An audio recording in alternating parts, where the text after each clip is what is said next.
Bueno, la clase de hoy día se llama Batalla Espiritual y vamos a hablar acerca del poder de la resurrección, ¿ok? Y vamos a entender un poco más profundo acerca de todo esto, porque la semana pasada, recuerden que yo les hablé acerca de la crucifixión y de la sepultura, ¿ya? Y les expliqué los beneficios que esto tiene para la vida de un creyente. Pero toqué un poquito, tratando como de hacer la introducción en cuanto a la resurrección. Y ahora vamos a hablar específicamente de la resurrección, ¿ok? Entonces, esto es súper importante porque, de hecho, a partir de esta clase, ya nos quedaría la clase 5 y la clase 6. Entonces, hoy día vamos a colocar como el marco teológico con respecto a esto, pero va a ser práctico, ¿ok? No quiero que sea algo teológico, que salgamos de aquí sin entender nada, sino que podamos ver el valor que esto tiene para la vida cristiana. Y la próxima semana vamos a trabajar un poquito más cómo vivir desde adentro hacia afuera, a nivel del espíritu, ¿ok? Ok, vamos entonces con la clase de hoy día. Miren, fíjense que nosotros la mayoría de las veces hemos visto a Jesús o se nos ha presentado a Jesús como Salvador, como Señor. Y yo sé que todos estarían de acuerdo conmigo, es que todos conocemos a Jesús como Señor y Salvador. ¿Ya? Por ejemplo, la gente en la iglesia nos dice, tú para que puedas ser salvo necesitas un Salvador, necesitas que Jesús te salve. Ya, perfecto, Jesús me salva. ¿De qué me salva Jesús? Ya, hemos aprendido que Jesús te salva de la condenación del pecado que claramente está descrito en la Biblia a través de la ley de Dios. Todos nosotros estábamos condenados, estábamos bajo la ira de Dios, bajo el juicio de Dios, ¿verdad? Estábamos bajo una sentencia que la ley decía la paga del pecado es muerte. Entonces, ¿de qué te salva? ¿De qué te salva Jesús? Te salva de que tú eras pecador y ahora Él te hace justo, ¿ok? Entonces, Jesús es el Cordero de Dios que quita el pecado del mundo. Entonces luego después los cristianos te dicen, bueno, pero ya, no solamente basta con que seas salvo, sino que tienes que hacer que Jesús sea tu Señor. Y que Jesús gobierne sobre tu vida, que Jesús domine tu vida, que Jesús controle tu vida. Entonces uno dice, pero ¿cómo se hace eso? ¿Ya? ¿Cómo es posible lograr que Jesús sea mi Señor? ¿O cómo puedo estar tan seguro que Jesús es mi Salvador y también mi Señor? Entonces, cuando, por ejemplo, entra este dilema de que tú no estás obedeciendo al Señor, de que tú no obedeces 100% al Señor, de que tú no te sometes al Señor, entonces entras en conflicto con el señorío de Cristo. Ya, estas dos cosas son fundamentales, Salvador y Señor. ¿Ok? Tú eres salvo y Jesús viene a ser tu Señor. ¿Qué significa que Jesús venga a ser tu Señor? Que Él gobierna desde adentro hacia afuera, gobierna desde tu espíritu y Él establece su señorío en tu alma. Es decir, tu alma ya no está controlada por la carne, sino que el Señor ahora comienza a gobernar tu alma y se impone o se establece su señorío en contra de los enemigos del alma.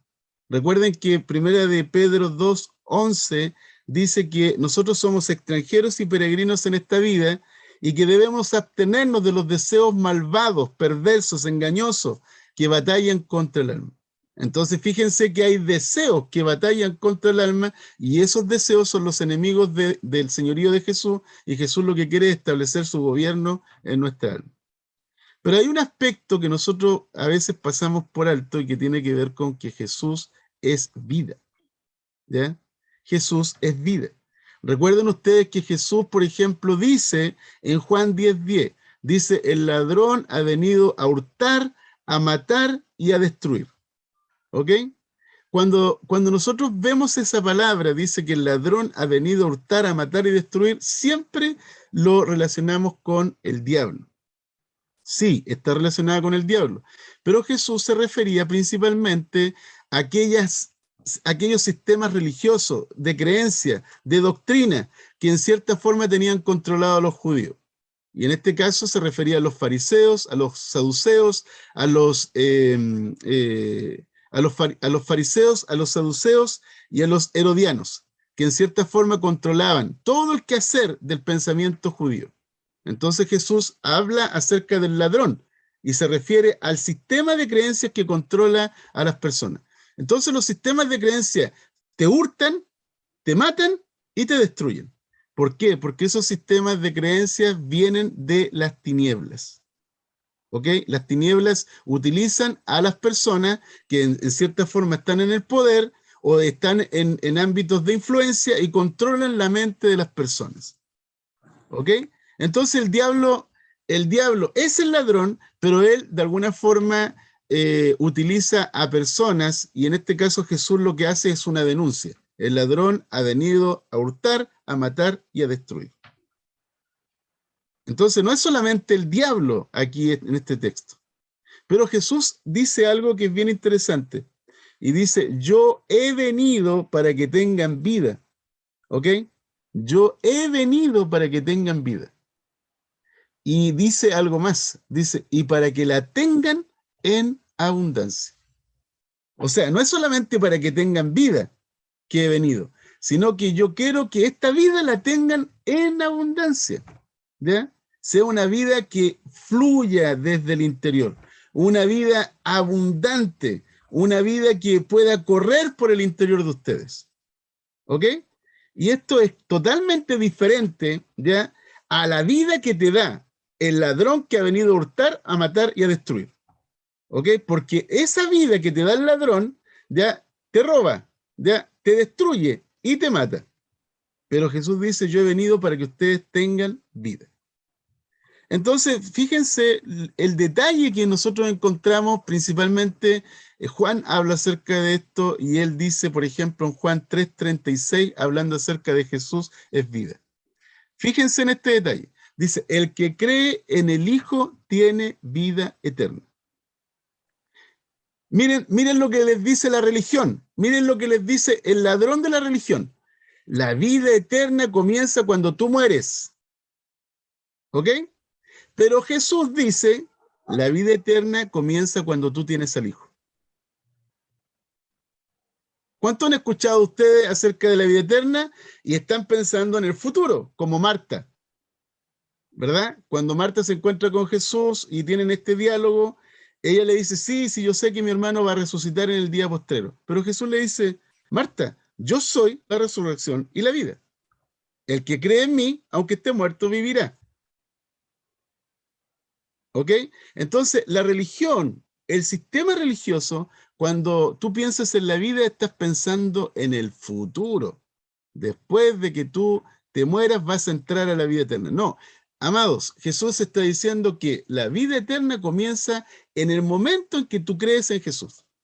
Si estuviéramos en una reunión pública presencial, yo les diría, ¿cuántos creen en Jesús? Levanten su mano, ¿ya? ¿Ok? Entonces, todos aquellos que levanten su mano y creen en Jesús, que creen en el Hijo, fíjate lo que dice, tienen vida eterna. ¿Ok? Resurrección es vida eterna en el presente. Resurrección significa que tú tienes la vida ahora, no en el futuro, la tienes ahora. Ahora, igual mencionando acerca de esto mismo, en Juan 8:12 dice, yo soy la luz del mundo. El que me sigue no andará en tinieblas, sino que tendrá la luz de la vida. O sea, relaciona aquí la palabra luz con vida. ¿Ok? Y es bien interesante esto. Pero Jesús dice, yo soy la luz del mundo. El que me sigue no andará en tinieblas, sino que tendrá la luz de la vida. Observen la palabra seguir, ¿ya? La palabra seguir es un verbo, ¿ya? Es seguir a Jesús. El que sigue a Jesús no andará en tinieblas. No estará controlado por las tinieblas. No estará controlado por el ladrón. No estará controlado por el diablo, sino que tendrá la luz de la vida. En Juan capítulo 11, cuando Jesús le habla a Marta, le dice, yo soy la resurrección y la vida. Yo soy la resurrección y la vida. El que cree en mí, aunque esté muerto, vivirá. ¿Ok? Fíjate, nuevamente utiliza la palabra creer. El que cree en mí. ¿Ok? En Juan 17:3 dice, miren, fíjense en este detalle. Y esta es la vida eterna. La vida eterna consiste en que te conozcan a ti, en este caso, el único Dios verdadero, y a Jesucristo a quien tú has enviado. Observen ese detalle, por favor. La vida eterna comienza cuando tú conoces al Dios verdadero y a Jesucristo a quien tú has, a Jesucristo a quien Dios ha enviado. Luego después en Juan 14:16 dice, yo soy el camino, la verdad y la vida. Fíjense que utiliza 3 palabritas ahí. Yo soy el camino, que tiene que ver con el lugar de los atrios. La verdad, el lugar santo. Y la vida, el lugar santísimo. Todo esto que Jesús se está refiriendo, está hablando acerca del templo. Que el templo, digamos que constantemente los judíos lo tenían frente a sus ojos y sabían exactamente lo que esto significaba. Los atrios, el lugar santo y el lugar santísimo. ¿Ok? Entonces Jesús dice, yo soy el camino, la verdad y la vida. Le está diciendo, ustedes se han acostumbrado a un sistema religioso, pero no ven a Jesús en el sistema. ¿Por qué? Porque el ladrón ha venido a hurtar, a matar y a destruir. Se han perdido de la vida. Por eso Jesús dice, nadie viene al Padre sino por mí. Ok, después en 1 de Juan 5:12 dice, el que tiene al Hijo, tiene la vida. Miren este detalle. El que no tiene al Hijo, no tiene la vida. Es así de simple. Ahora, vamos a ver, por ejemplo, lo que está en el primer capítulo del libro de Juan. En el primer capítulo del libro de Juan se lee como aparece ahí en la pantalla. ¿Alguien me puede ayudar, por favor, con la lectura? Y luego después doy la explicación.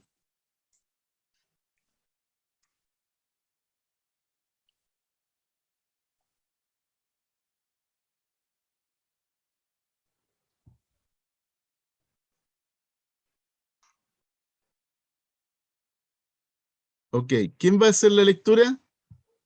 ¿Cuál era la cita, perdón? Está en la pantalla. Ah, que yo estoy con el teléfono. Espérate. Ah, ok, ya.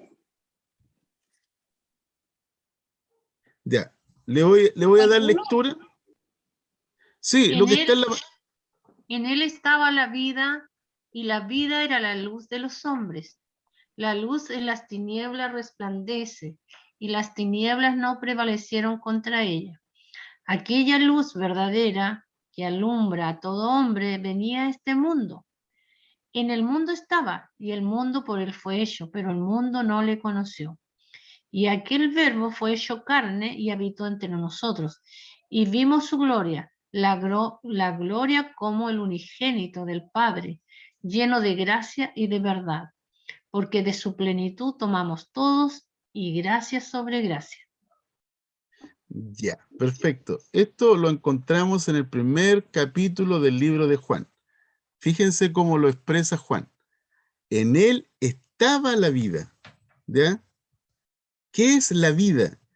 En el griego es zoe, la vida de Dios. ¿Ok? En él estaba la vida. Ahora, esta vida es la luz de los hombres. Fíjense, por favor, en este detalle. ¿Dónde viene a vivir esta vida? Viene a vivir en el espíritu. ¿Y qué había en el espíritu del hombre? Muerte. Entonces, cuando la vida se manifiesta en el espíritu, ¿ok? Tu espíritu resucita. Literalmente, tú estabas muerto en el espíritu y cuando la vida toca tu espíritu resucita. Al resucitar tu espíritu, la vida de Dios en ti se transforma en la luz. En la luz. Y la luz en las tinieblas resplandece, ¿cierto? Y las tinieblas no pueden prevalecer contra esa luz que está en tu interior.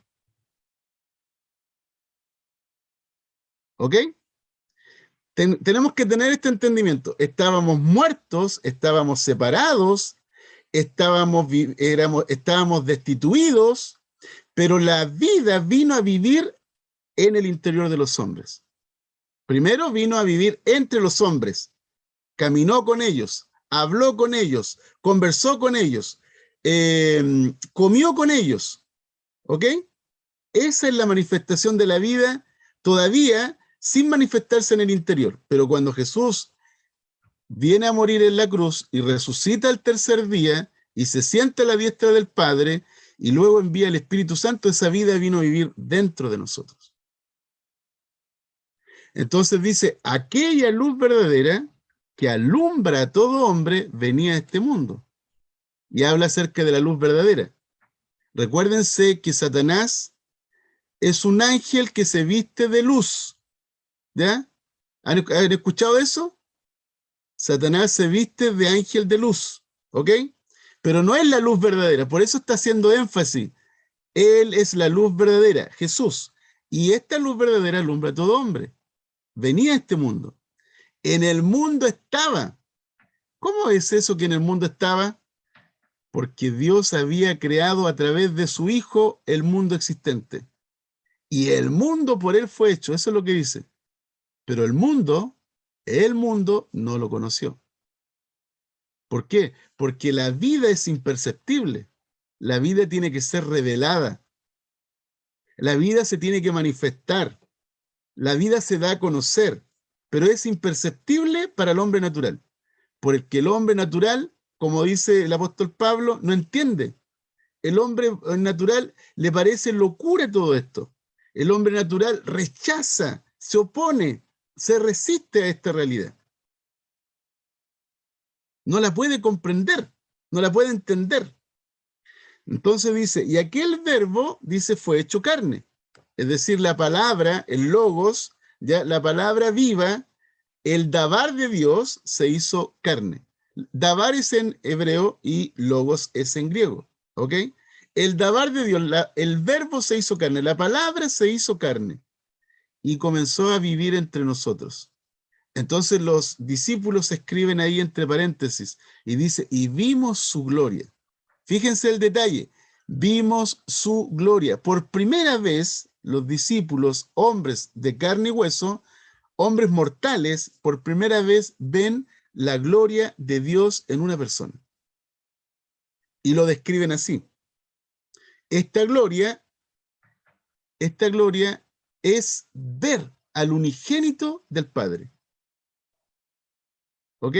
O sea, veían en Jesús la unigenitura, era el Hijo único del Padre.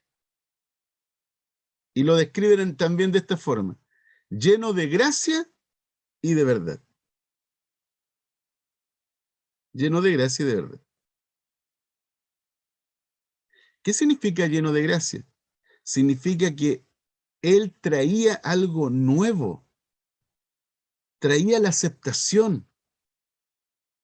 La religión te rechazaba, pero Él traía la aceptación. ¿Ok? Él manifestaba el amor de Dios. La religión te condicionaba, te decía que si tú no cumplías con ciertas cosas, la religión te condenaba. Lleno de gracia, dice. Sus palabras eran de gracia, porque las palabras que Jesús hablaba, Jesús dijo, mis palabras son espíritu y son vida. Y habla acerca de verdad. Es decir, que te mostraban una realidad. Esa realidad es, por ejemplo, la revelación del reino de Dios. Eso es lo que el nos reino transforma. de Dios. Eso es lo que nos transforma. Eso es lo que nos transforma. Claro. Jesús dice, el reino de Dios ha llegado. Dice, arrepentíos y creed en el Evangelio. Significa, cambien su forma de pensar, su forma de ver las cosas y crean en el Evangelio. ¿Qué significa creer en el Evangelio? Creer en esta buena noticia de que el reino de Dios ha llegado. Entonces dice el escritor, porque de su plenitud tomamos todos. O sea, su plenitud no se agota. Todos tenemos acceso. Todos podemos tomar de él. Gracia sobre gracia. Es inagotable. Pastor, la palabra dabar ¿Eso en qué idioma está? En hebreo. Ah, en hebreo. Y significa verbo también. Significa verbo, significa verbo, cosa, la acción de Dios. ¿Ya? La Gracias. acción invisible hecha visible. Ok, fíjense aquí que nosotros tenemos en Juan una descripción acerca de el Padre. El Padre amó al mundo, porque de tal manera amó Dios al mundo. Eso implica hombre y mujer, que ha dado a su Hijo unigénito, ¿ya? Único en relación.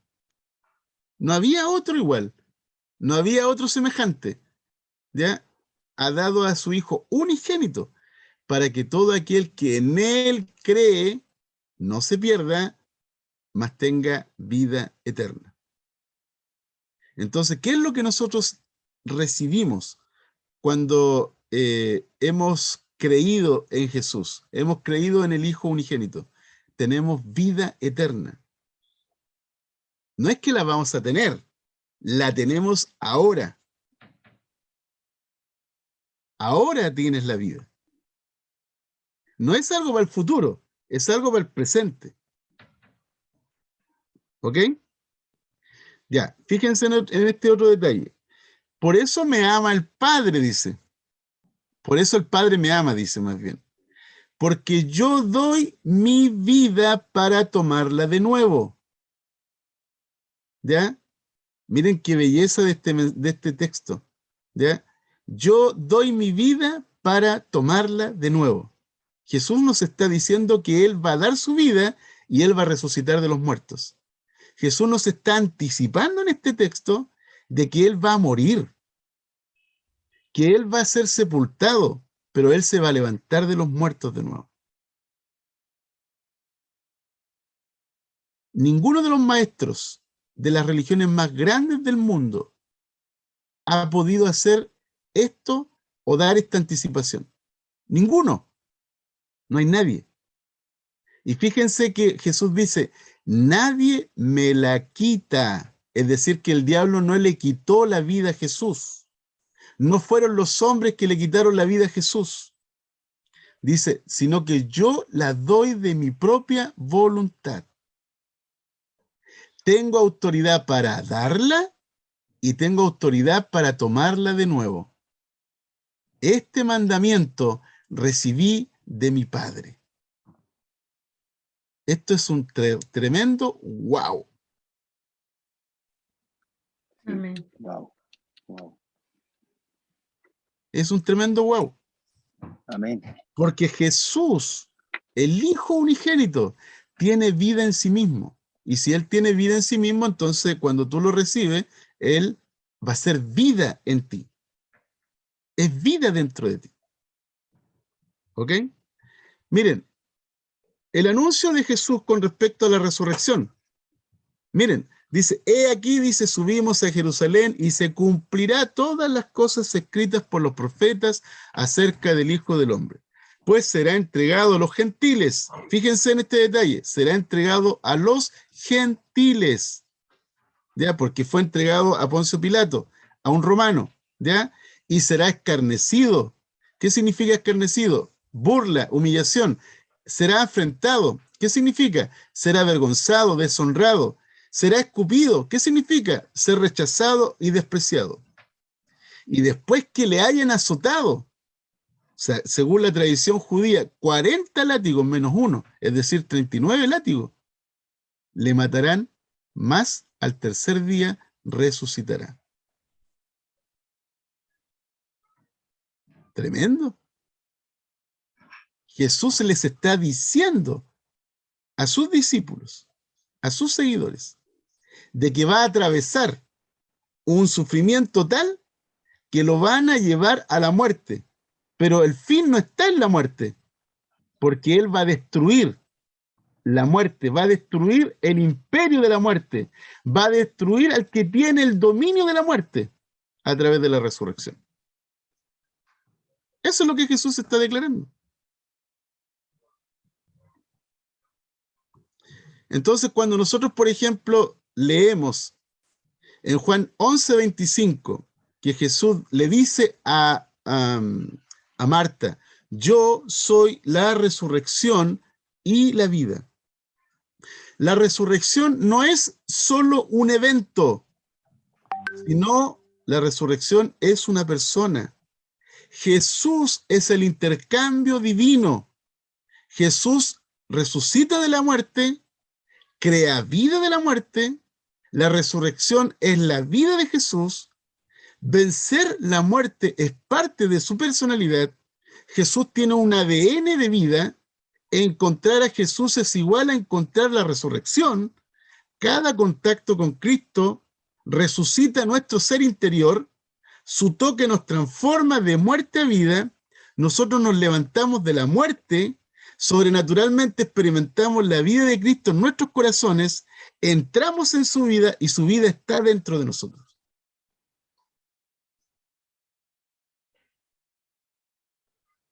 Muchos de nosotros hemos sido enseñados a entender que la resurrección fue un evento. Pero la resurrección es una persona. Jesús dice, yo soy la resurrección y la vida.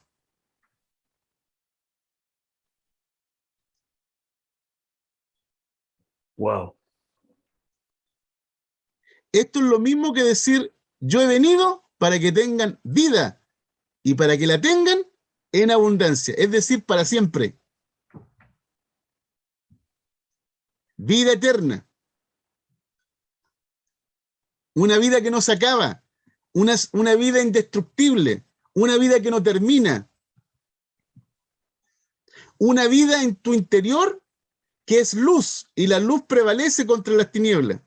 Las tinieblas no pueden opacar la luz que está en tu interior. Las tinieblas no pueden controlar esa luz que está en tu interior.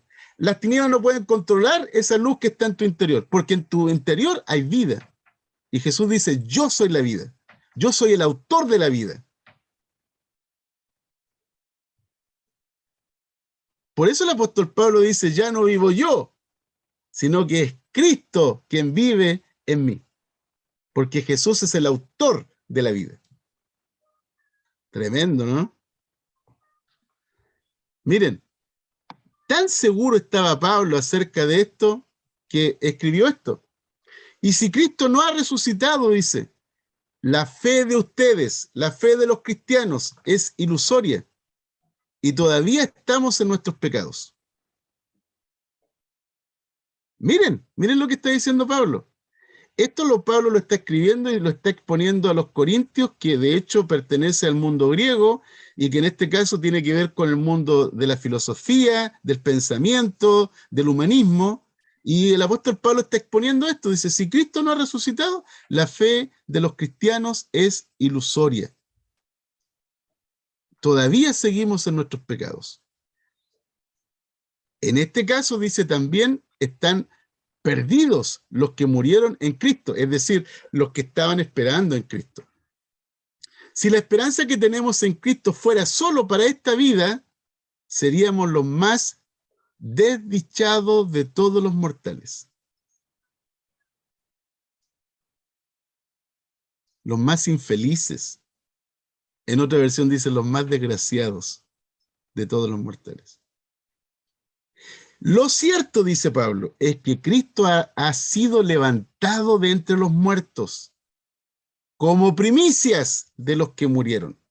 De hecho, ya que la muerte vino por medio de un hombre, también por medio de un hombre viene la resurrección de los muertos. Y esto Pablo lo pone ahí, lo pone escrito en Corintios capítulo 15, para que sea visto por todos los hombres mortales, hombres naturales, que lo puedan examinar. Les quiero contar que John McDowell era un ateo. Se volvió ateo porque obviamente tenía problemas muy serios con su papá, y por causa de este conflicto con su papá, la mayoría de los ateos que son férreos ateos, defensores del ateísmo, son personas que han tenido un problema serio con su papá. Bueno, John McDowell no es la excepción, y él se transformó en un investigador, y él estudió a lo menos 700 horas para demostrar que Jesús no había resucitado. Invirtió 700 horas para demostrar que Jesús no había resucitado. No sé si conocen a Lee Strobel, pero Lee Strobel es un periodista que también fue ateo hace unos años atrás. También se puso a trabajar e investigar con respecto a la resurrección de Cristo. Tiene un libro que se llama El caso de Cristo. Ambos dos, por separado, en generaciones distintas, se convirtieron a Jesús porque no tenían cómo refutar, no tenían cómo defender el argumento en contra de la resurrección. Dijeron, verdaderamente Jesús resucitó de los muertos. Y se convirtieron a Jesús. Wow. Tremendo, ¿no? Miren, la resurrección puede estar frente a nuestros ojos y no nos damos cuenta. En Lucas capítulo 24, del versículo 15 al 17 y del versículo 30 al 32, dice, sucedió que mientras hablaban y discutían, Jesús mismo se acercó y comenzó a caminar con ellos, pero no le reconocieron, pues sus ojos estaban velados. ¿Qué vienen discutiendo por el camino?, preguntó Jesús. Se detuvieron, cabizbajos. Luego, dice, estando con ellos a la mesa, tomó el pan, lo bendijo y se los dio. Entonces dice que se le abrieron los ojos y lo reconocieron, pero él desapareció. Se decían el uno al otro, ¿no ardía nuestro corazón mientras conversaba con nosotros en el camino y nos explicaba las Escrituras?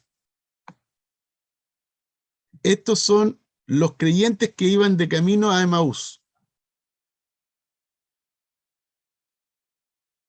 La vida estaba delante de ellos. La resurrección estaba delante de ellos. Y no la vieron. No se dieron cuenta. Pero después que Jesús desapareció ante sus ojos, como que se dieron cuenta que algo estaba pasando en su corazón mientras venían conversando con Jesús. Ahora, presten atención a esto que dice el apóstol Pablo. Fíjense que el apóstol Pablo está hablando aquí en Efesios capítulo 1, del 18 al 20. Dice, pido al Dios y Padre de nuestro Señor Jesucristo que sean iluminados los ojos del corazón para que sepan a qué esperanza Él los ha llamado. Fíjense en este detalle, por favor. Pablo no está pidiendo que los creyentes, los que han nacido de nuevo, los que son hijos de Dios, los que tienen el Espíritu Santo, Pablo no está pidiendo que ellos experimenten la resurrección, solo está pidiendo que sus ojos sean abiertos, porque ellos ya tienen la resurrección, pero puedes tenerla y no estar consciente de ella. Puedes tenerla y no estarla viviendo. Puedes tenerla y no estarla viendo. Por eso el apóstol Pablo dice, pido que los ojos de ustedes sean iluminados, los ojos del corazón, para que sepan a qué esperanza Él los ha llamado, para que conozcan las riquezas de su gloria, que es la herencia de los santos, y también para que puedan experimentar cuán incomparable es la grandeza de su poder a favor de los que creemos. Fíjense la última parte, en esta parte que está aquí. Denme un segundito, Fíjense en este detalle. Y cuán incomparable, fíjense, es la grandeza de su poder. Deme un segundito, aquí lo estoy destacando. Cuán incomparable es la grandeza de su poder a favor de los que creemos. Entonces termina el apóstol Pablo. Ese poder es la fuerza grandiosa y eficaz que Dios ejerció en Cristo cuando lo resucitó de entre los muertos. Pablo dice que nuestros ojos sean iluminados para que podamos ver la esperanza, para que podamos experimentar las riquezas de su gloria y para que podamos participar del poder de la resurrección de Jesús. ¡Wow! Miren, fíjense en este detalle. El apóstol Pablo, escribiendo a la iglesia en Roma, les dice: Pablo, siervo de Cristo Jesús, o siervo de Jesucristo, llamado a ser apóstol, apartado para el evangelio de Dios, el cual él había prometido antes por sus profetas en las Santas Escrituras, acerca de su Hijo. Fíjense en este detalle: acerca de su Hijo, nuestro Señor Jesucristo, que era del linaje de David según la carne, ¿ya? Que fue declarado, fíjense en este detalle, que fue declarado Hijo de Dios con poder. Hijo de Dios con poder, según el Espíritu de santidad, por la resurrección de los muertos, y por quien recibimos la gracia del apostolado para la obediencia a la fe en todas las naciones, por amor de su nombre, entre los cuales estáis también vosotros, llamados a ser de Jesucristo. Fíjense en este detalle, por favor. Cuando Jesús fue resucitado de los muertos, por el Espíritu de santidad que había en él, fue declarado Hijo de Dios con poder. Así es que cuando Jesús resucita de los muertos, o cuando Jesús resucita a un espíritu que está muerto, ese Hijo de Dios es declarado Hijo de Dios con poder. Cuando Dios, a través de su Hijo, toca tu espíritu muerto, y tu espíritu resucita de los muertos, tú eres declarado Hijo de Dios con poder. ¿Qué te parece? No es un hijo de Dios, es con poder. La palabra poder es dunamis. ¿Sabes lo que significa? Significa milagro, poder, maravilla, energía. Es decir, es una persona que está empoderada. No necesita que lo anden motivando, que lo anden inspirando, porque tiene vida en su interior. Tiene vida. Es vida de resurrección. Es vida de poder. Es la vida de Jesús. Y en el interior habita el Espíritu de santidad, que te permite vivir la vida de Dios. Te permite agradar a Dios. No es una persona que anda tratando de esforzarse para tener un buen comportamiento, para ser un buen cristiano, para tener un buen testimonio. Es una persona que en su interior habita el Espíritu de santidad.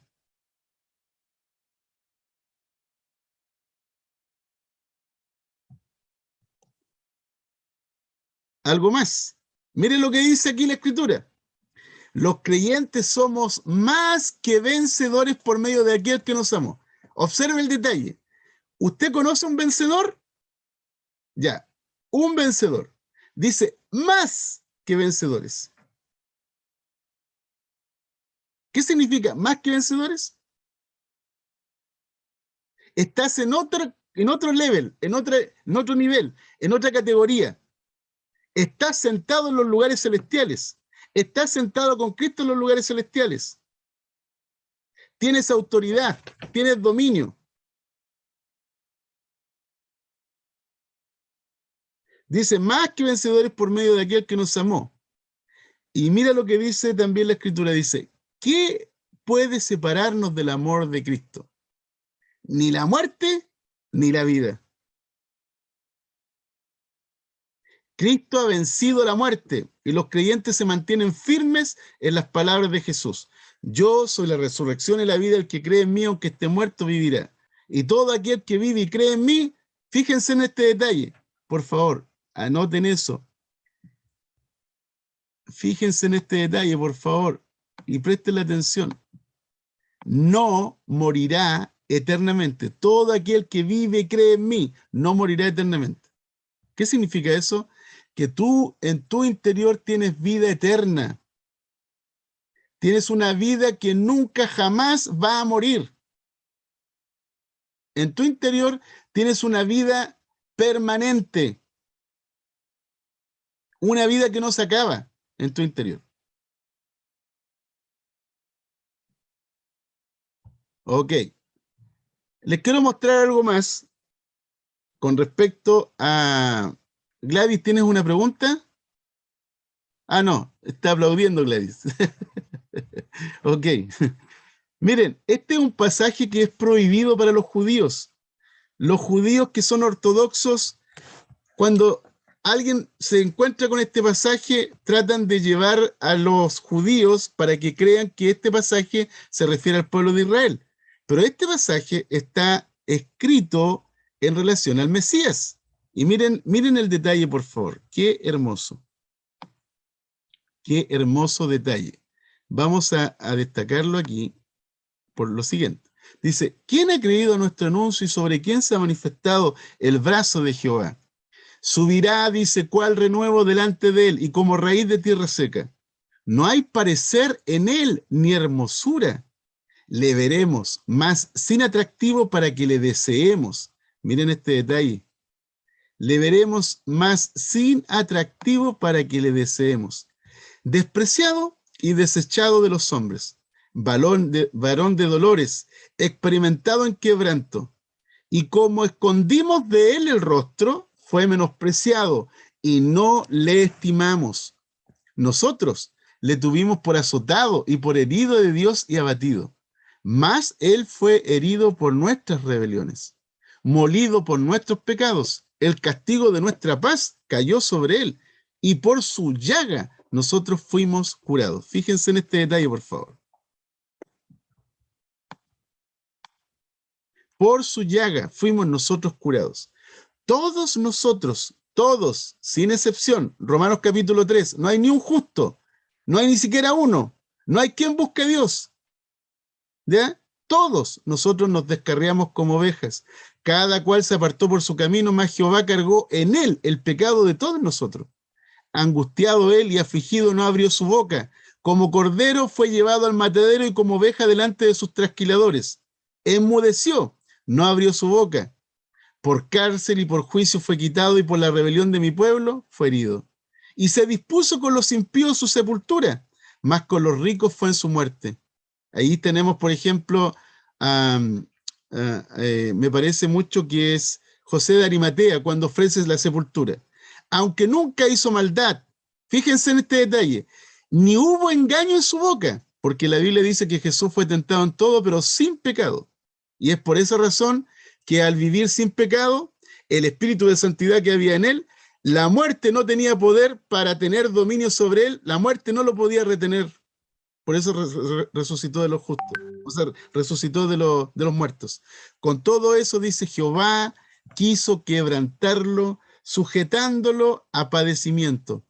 Cuando haya puesto su vida en expiación por el pecado, miren lo que dice aquí. Aquí está hablando de resurrección.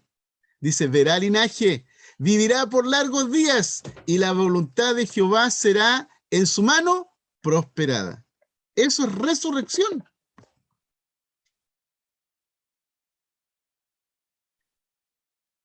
Tremendo, ¿no? Ahora, ¿hay resurrección en el Antiguo Testamento? Sí, señores, hay resurrección. La resurrección en la Biblia la encontramos. Por ejemplo, en el Salmo 16:10 dice, porque no dejarás mi alma en el Seol, ni permitirás que tu santo vea corrupción. Luego después en Isaías 25:8 dice, destruirá a la muerte para siempre y enjugará el Señor toda lágrima de todo rostro. Oseas 13:14 dice, de la mano del Seol los redimiré, los libraré de la muerte. Oh muerte, yo seré tu muerte y seré tu destrucción.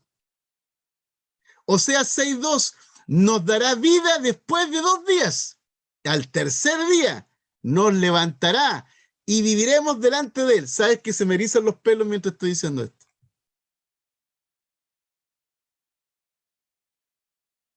Dios tenía planeado todo esto y lo había dicho a través de sus profetas.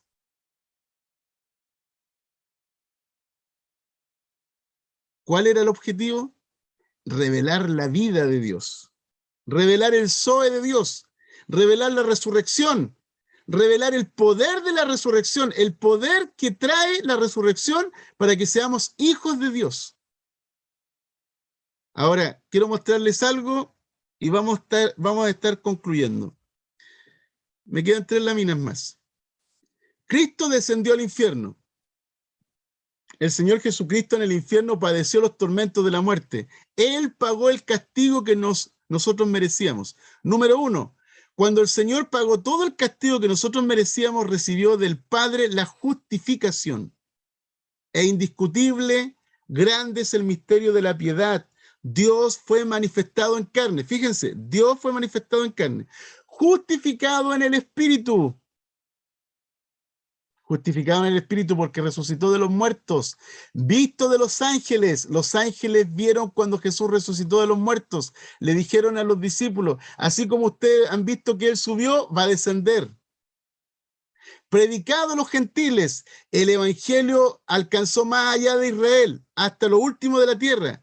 Creído en el mundo, el Evangelio está siendo recibido en todo el mundo y recibido arriba en gloria. Y nosotros estamos sentados juntamente con Cristo en los lugares celestiales. Aleluya.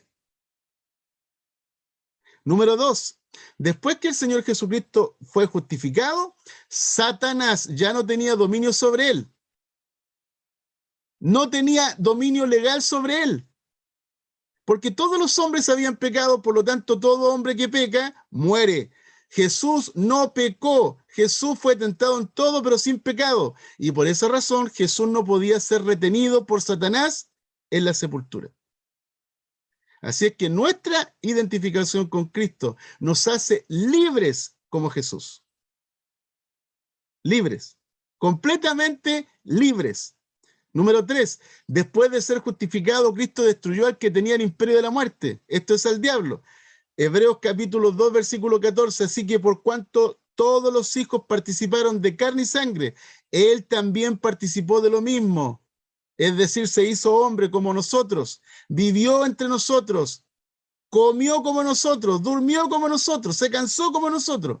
Fue tentado en todo, pero sin pecado. ¿Y cuál era el objetivo? Para destruir por medio de la muerte al que tenía el imperio de la muerte, esto es, al diablo. ¿Qué es lo que está diciendo aquí? De la mano del Seol te redimiré, los libraré de la muerte. ¡Oh muerte! Yo seré tu muerte y seré tu destrucción. La palabra destruir se refiere a reducir a la impotencia misma al diablo, pero no aniquilarlo, porque el diablo existirá eternamente y para siempre en tormentos en el lago de fuego y azufre. Porque el diablo va a ver el cumplimiento del plan y la promesa de Dios. Dios siendo glorificado en hombres y mujeres. Dios siendo glorificado en hombres y mujeres que reciben a Jesús. Dios siendo glorificado en personas que nacen de nuevo. Dios siendo glorificado en una humanidad que va a gobernar sobre las naciones. Dice la Biblia que reinaremos juntamente con Él y juzgaremos a los ángeles. Número 4, el Señor Jesucristo fue al infierno como nuestro representante y sustituto. Allí venció al diablo. Su victoria es nuestra victoria. Cuando Cristo despojó a Satanás de su autoridad, fue como que si nosotros lo hubiéramos hecho. ¿Y sabes lo que significa despojar? Significa quitarle sus ropas reales. El diablo tomó las ropas reales de Adán cuando Adán desobedeció. Adán perdió la autoridad y las ropas reales las tomó el diablo. Cuando Jesús, antes de la crucifixión, estuvo en el pretorio, claramente nosotros vemos, por ejemplo, varias cosas allí. Vemos, por ejemplo, cómo a Jesús le colocan una corona de espinas, básicamente una burla del diablo, ¿ya? Le colocan una caña cascada en la mano, diciéndole de que su poder y su autoridad es frágil. Le colocan un manto de púrpura, que es símbolo de un manto real, ¿ya? Ensangrentado con la espalda toda lacerada, ¿Ya? Y el diablo se estaba burlando y burlando. Pero mientras eso estaba ocurriendo, Jesús dice, voy por ti, voy por ti, voy por ti, voy por ti. Amén.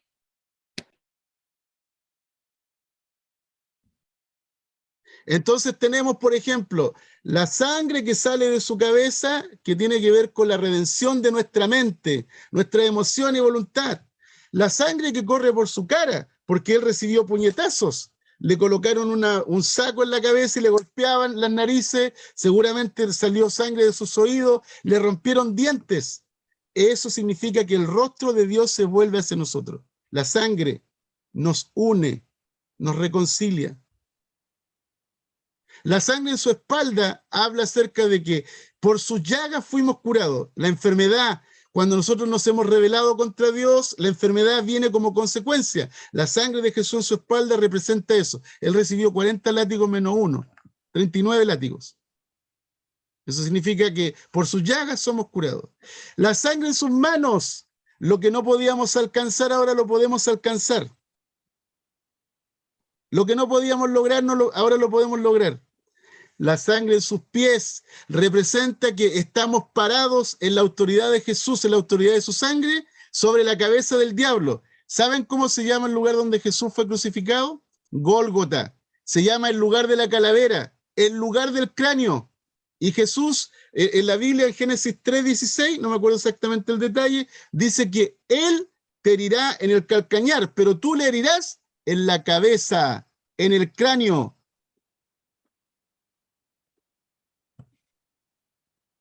La sangre en su costado, cuando es lacerado, cuando entra la lanza en su costado, la lanza en su costado representa que Él viene a restaurar la comunión que perdió Adán y Eva cuando se culpaban unos con otros.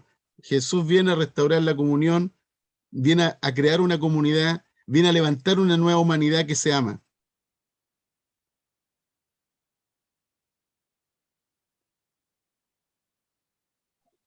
Amén. Amén. La muerte no pudo retenerlo. El Señor Jesucristo estuvo muerto, pero ahora vive por los siglos de los siglos. En la resurrección el Señor Jesucristo fue engendrado por el Padre. Eso quiere decir que Él, siendo el unigénito, se transforma en la resurrección en el primogénito de los muertos. ¿Qué significa unigénito y primogénito? Unigénito es único, es hijo único. Primogénito es el hermano mayor de muchos hermanos. ¿Y quiénes son los hermanos de Jesús? Aleluya, nosotros somos los hermanos de Jesús. Él es el primogénito de entre los muertos, al cual Dios levantó sueltos los dolores de la muerte, por cuanto era imposible que fuese retenido por ella. No temas, dice el Señor Jesús a Juan en Apocalipsis, no temas, yo soy el primero y el último. Fíjense, el alfa y el omega. Yo soy el principio y el fin. No te preocupes por lo que estás pasando entre medio. No te preocupes por el proceso. El que vivo y estuve muerto. Y más he aquí vivo por los siglos de los siglos. Y tengo las llaves de la muerte y el Hades. Las llaves ya no las tiene el diablo. El diablo no tiene nada. El diablo está desempleado. El diablo está sin pega. Fue destituido del cielo y el diablo literalmente está desempleado, no tiene pega.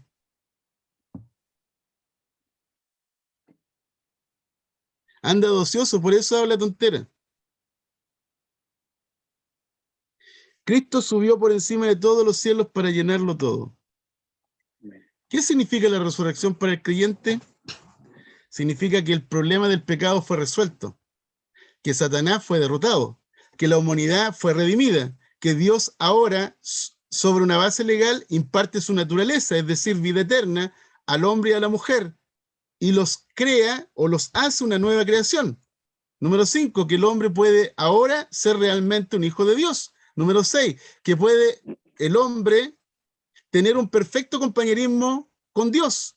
Número 7, que ahora somos partícipes de la naturaleza divina y ahora se nos ha impartido la justicia divina.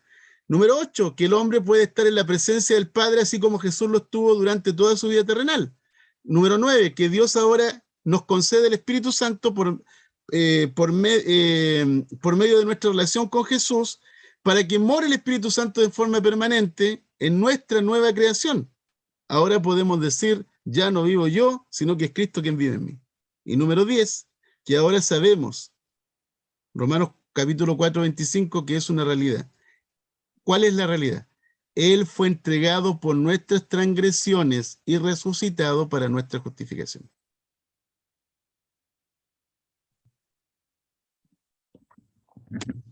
Y por último, el Padre exaltó al Señor Jesucristo resucitado. El Padre le entregó al Señor Jesucristo toda potestad, todo dominio, toda autoridad en el cielo y en la tierra. Entonces el diablo no tiene ninguna autoridad ni dominio. No tiene nada. Solamente ejerce un poco de autoridad cuando logra engañar a las personas, cuando logra hurtar, matar y destruir. Todas las cosas están bajo los pies del Señor Jesucristo. Y si están bajo los pies del Señor Jesucristo, que es la cabeza, y nosotros somos su cuerpo, todas las cosas están bajo los pies también de la iglesia. El Señor está sentado en el trono con el Padre, y nosotros estamos sentados con Cristo en los lugares celestiales. Así es que tú eres un hombre espiritual, una mujer espiritual, porque en tu espíritu tienes la naturaleza de Dios, un espíritu nuevo, tienes vida y luz, la presencia de Dios, el poder de Dios y la palabra de Dios mora en ti. ¿Por qué? Porque Jesús es el autor de la vida. Y hemos terminado. Amén. Amén. Poderoso.